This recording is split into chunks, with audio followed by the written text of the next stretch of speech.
દિવસ અગાઉ અંકલેશ્વર શહેરની સોસાયટીમાં ઘર નજીક પાર્ક કરીને મૂકેલ રિક્ષાની ચોરીના ગુનાનો ભેદ ઉકેલાયો। અંકલેશ્વર શહેરી ડિવિઝન પોલીસે અમદાવાદ એરપોર્ટ પરથી આરોપીને ઝડપી લઈને ચોરાયેલ રિક્ષા કબજે લીધી।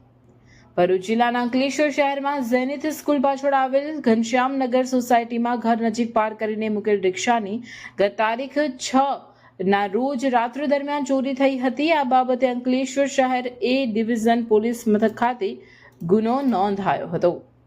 અંકલેશ્વર શહેર એ ડિવિઝન પીઆઈ પીજી ચાવડાના માર્ગદર્શન હેઠળ પીએસઆઈ ડી2 જેબલિયાએ પોલીસ ટીમ સાથે સદર ચોરાયેલ રિક્ષાની ચોરી બાબતે સ્થળ તપાસ કરી કાર્યવાહી હાથ ધરી હતી। પોલીસે ઘટના સ્થળની આજુબાજુની સોસાયટીઓના સીસીટીવી ફૂટેજ ચેક કરતા તારીખ 7/2/2026ના રોજ સવારના 5 વાગ્યાના અરસામાં મોહમ્મદ શાકિર હનીફભાઈ રાજ રહેવાસી ગુજરાત હાઉસિંગ બોર્ડ સુરતી ભાગોળ અંકલેશ્વર શહેરના રિક્ષાની ચોરી કરીને લઈ જતો હોવાનું જણાયું હતું।